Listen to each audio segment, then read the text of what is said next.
have I disappointed you yet, Michael? He goes, no, but there's still time. Well, anyhow, from there, I was exposed to just incredible physician scientists. And that's where I fell in love with the field of pediatric surgery. From Mass General Hospital, I went to Johns Hopkins and did a fellowship in both pediatric surgery and transplantation surgery because I took care of so many children with some terrible, hepatic insufficiency problems. But anyhow, at the end of my fellowship at Johns Hopkins, I was offered a wonderful opportunity to join the faculty at Hopkins. And that was to be the director of their pediatric transplant program. Well, I was about to sign on the dotted line. I came running home to the house to Graciela and my two children, Maria Cristina and Barbara, and I told Graciela about this great opportunity. She goes, well, that sounds wonderful. I think I'll come and visit you and the children every other weekend. She had other goals in mind about going back to Texas. She asked me a question. Who have been the most important people in your life? And I go, well, my parents, my grandparents, my cousins, my brothers and sisters, and also being in that enriched region of South Texas. And she asked a question, well, don't you want your children to be exposed to that environment? Don't you have a responsibility to give back to a region that has given so much to you? Don't you want your children to be exposed to the beautiful Mexican-American culture that we were a part of? And I asked Dad, I was a little confused, and Dad made it crystal clear. Dad stated he's still a practicing physician, 52 years as a practicing physician in Laredo, Texas. He said, well, are you concerned about, that you need to be at a very large academic health center? Because if you are, I think you're missing the point. The point is that the relationship between a physician and a patient is just as powerful and just as important in Cotula, Texas, as it is in Baltimore or in Boston. So, if that's what you're thinking about, I would ask you to reassess. And we came back to San Antonio, and I joined the faculty of the University of Texas Health Science Center at San Antonio. No other university, I believe, would have given a young assistant professor the opportunity that the University of Texas gave me. They had the confidence in allowing me to establish a pediatric transplant program in San Antonio. Within 5 years, we built one of the largest pediatric transplant programs in the United States. And it was that university that also allowed me one day to take care of the nanny who actually changed our diapers in Laredo.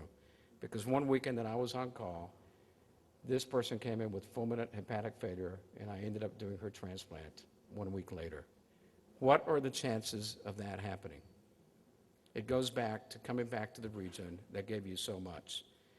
And so it was the University of Texas who gave me the platform, through Tony's leadership, to have the opportunity to become the president of the University of Texas Health Science Center at San Antonio. I do have to express to you that when I did tell this colleague of mine at Johns Hopkins Hospital that I declined his offer to become the director of pediatric transplantation, he commented, Francisco, I'm really concerned that you're committing academic suicide. Because they had a little problem imagining, what the opportunities were in South Texas. Well, 5 years I called him later after I started, and I asked him, could you write a letter of recommendation for me? And he goes, well, of course, Francisco. You must be being promoted to associate professor. And I go, well, that happened last week, but I'm asking whether you'd write a letter of recommendation for me to become president of the Health Science Center. And there was a pause. He goes, my goodness, things are going well for you.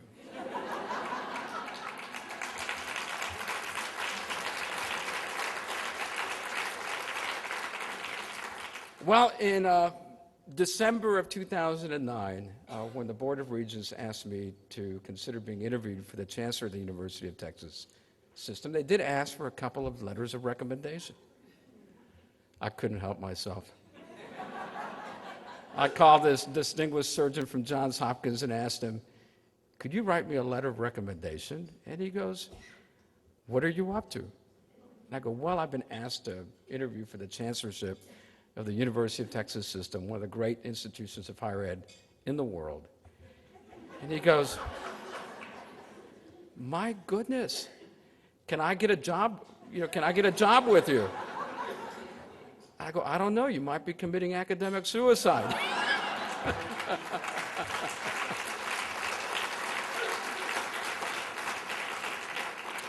Well, I'm also told that you want to hear a little bit about my personal story. And I want to begin, before that, addressing some concerns that I have seen as I've made my way throughout Texas and throughout this nation.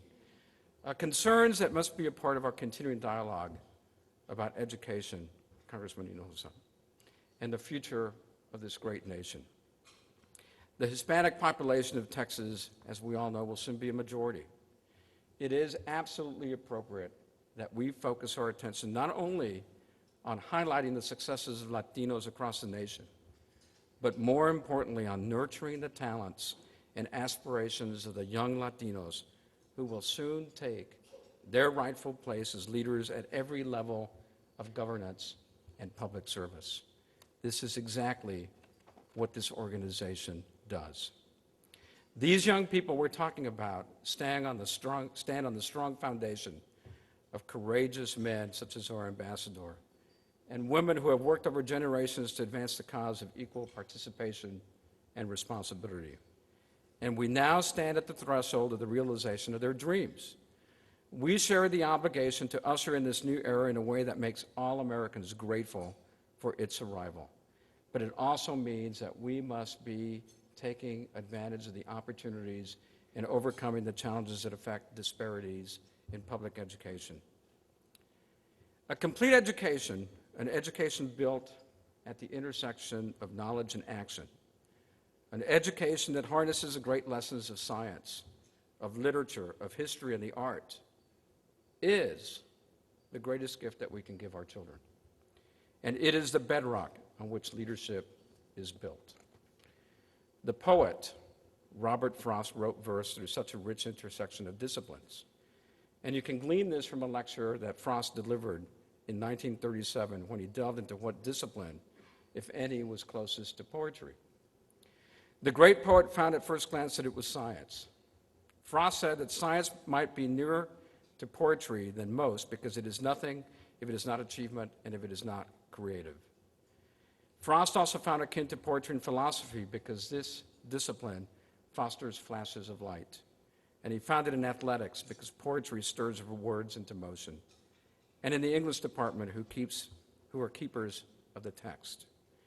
And so if these various disciplines had not intersected in his own education, one questions whether his beautiful verses might have ever been written. Can you imagine a world without his lines from The Road Not Taken? And listen to Frost's words. I shall be telling this with a sigh, somewhere ages and ages hence. Two roads diverged in a wood, and I took the one less traveled by, and that has made all the difference. Well, what an immeasurable loss it would have been for us if we did not have this verse to turn to today when pondering our life's choices. And those roads, these divergent roads, were very important for me as I was asked to consider the daily life of a wonderful profession, pediatric surgery, or the daily life of a key administrative leader in higher education. Well, it is an unsettling thought that Robert Frost might not have committed them to paper if he had not been blessed with the strong multidisciplinary education that he received. One's education is fundamentally that important. And, unfortunately, as we all know, there is significant risk for the present and future generations if we don't boldly address the challenges that face us. The disciplines of art, science, philosophy, literature, and mathematics required for integration of brilliance, not only in literature, but in all the fields, such as medicine or law or architecture, are really sometimes no longer the consistent fabric of many American students' backgrounds. And our educational system is not where it needs to be, and in fact, continues to remain strained. So this crisis in education, which I'm so pleased that the Latino Leadership Network is boldly looking at, and particularly in the education of underrepresented minority students, has been called a gathering storm. So tomorrow's revered leaders that might have been are in jeopardy while we tinker around the margins of the concerted effort that we need to save them. So let me give you the evidence, starting with the number of baccalaureate degrees that are being lost, based on a study mortgaging our future. During the 1990s, between nearly 1 million and 1.6 million baccalaureate degrees were lost among college-qualified high school graduates from low and moderate income families. And during this current decade, between 1.4 and 2.4 million more baccalaureate degrees are being lost. And these estimates are very conservative. These numbers exclude students who either did not graduate from high school or graduated but are not college ready. So imagine as best you can the students' faces behind these staggering numbers, since statistics mean absolutely nothing if you don't individualize it and personalize what they mean. So think of the opportunities that have been missed and the numbers of young people gone astray, and visualize the lives that they could have changed, the ideas and the innovations that they could have created in order to make this world a better place.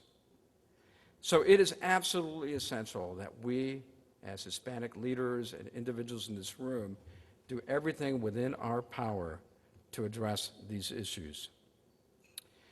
So with these grim statistics affecting not only minorities but Americans, the Robert Frost might not have made it to the present. The odds would have been overwhelmingly that I would have been your speaker today as a Hispanic educated through public schools from a small border town in Laredo in the 1960s and the 1970s. So given this scenario, in fact, it's probably not an exaggeration to state that only a small percentage of you might be occupying your seats right now if you had gone through the strained public educational system that faces many of our cities in America. That we are losing a competitive student pipeline is only one element of the storm. Not only is the strain that I mentioned apparent in public schools at the undergraduate level, but it's also showing itself in our graduate schools. And I'm so pleased that you brought up the issue about how important it is to expose students to a research environment, because the evidence is clear. Many of those students will pursue graduate education and, in fact, pursue professional careers and be the future faculty of our American universities. So some are forgetting the prophetic words of Alan Greenspan, the former chairman of the U.S. Federal Reserve.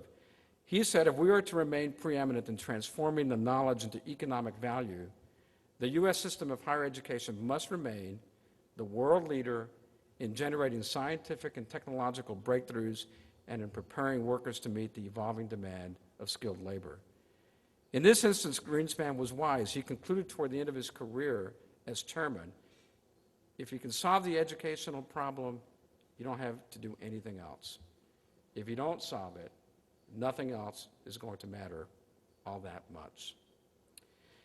The voices expressing concern over the weakening of our global competitiveness or the decline of our educational systems are many, but unfortunately the response has been slow, and the data are compelling. American 12th graders scored near the bottom on the recent Third International Math and Science study. U.S. students placed 19th out of 21 developed nations in math and 16 out of 21 in science.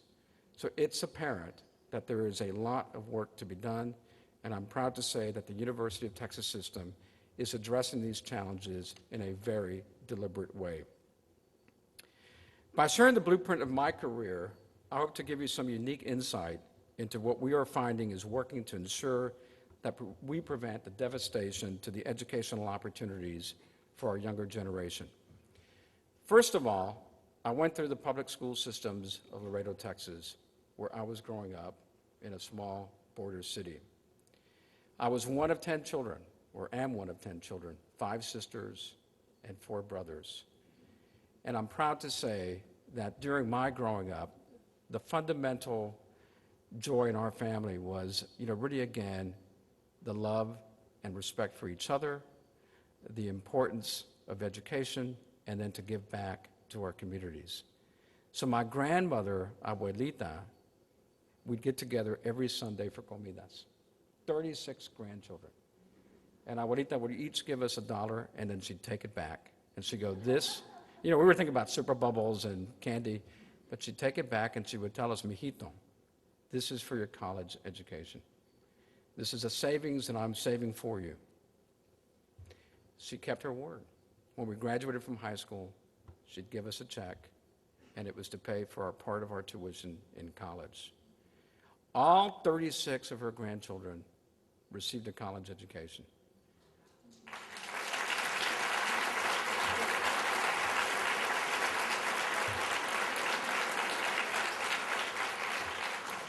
All 10 of my brothers and sisters not only received a college education, but received a professional degree. And to this day, that's what gives my parents the most joy. Now, Mother, as you can imagine, was a disciplinarian. I still have a couple of scars on my back. I may add some recent. But she did demand of her children one thing, because she felt it was under our complete control, and that was an A in conduct. She felt that if you received an A in conduct, you would be respectful of each other, you would listen, you would turn in your homework on time. She realized that not everybody can get an A+ in calculus or math, but an A in conduct was extremely important to her. One day, 3 Cigarroas, 2 cousins and myself got a C in conduct. We were terrified. A cousin, my entrepreneur cousin, felt that it was easy to convert a C to an A. That's when I learned the lesson of honesty and integrity. A day never to be forgotten in the Cigarroa household. Well, secondly, growing up along the Texas-Mexico border region, again, was just a great joy to really learn and live the best of both worlds, the United States and Mexico. My grandfather was a rancher in Mexico, and that's where I learned the love of the land.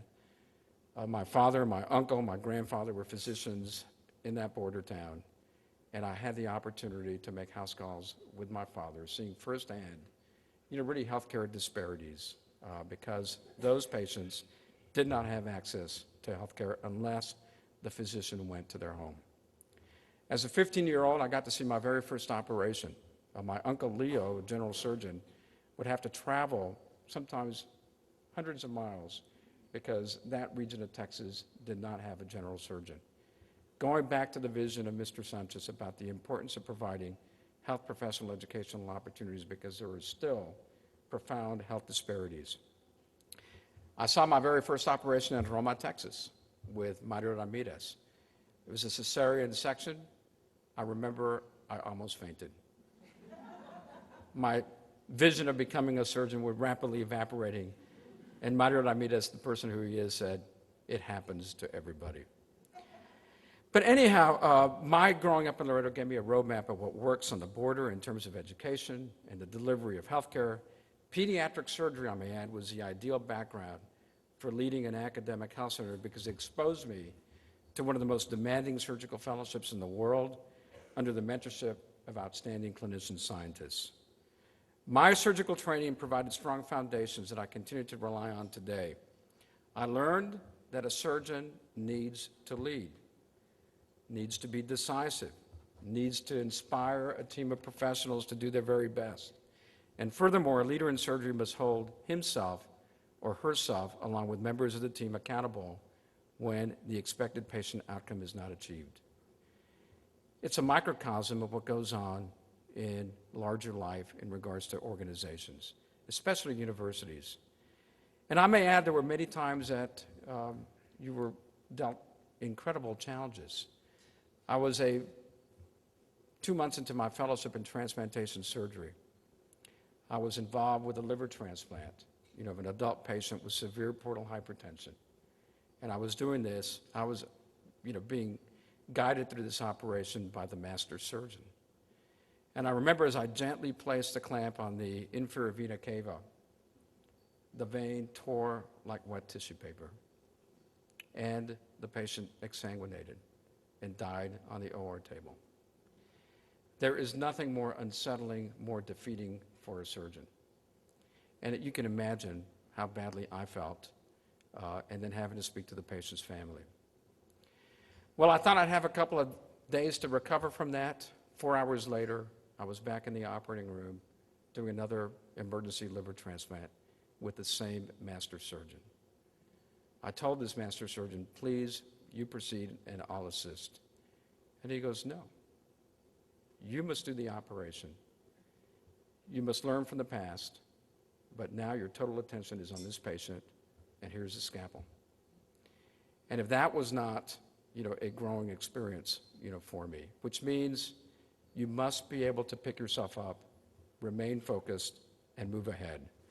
So really, in sum, every step of my collective educational life experience has provided me with the attributes necessary to lead a university system with both academic and health institutions and to acquire the trust of faculty, students, and staff alike in carrying out the mission of the University of Texas system. And I'm forever grateful to that Board of Regents who realized that despite Francisco Cigarroa not having any administrative background experience, that we felt that he could lead a university. So I remember the board gave that affirmation on a Thursday. I thought I would have November and December maybe to go to Harvard Business School and learn a couple of things. This gentleman over here goes, Francisco, I want you to start on Monday. There's not a moment to lose.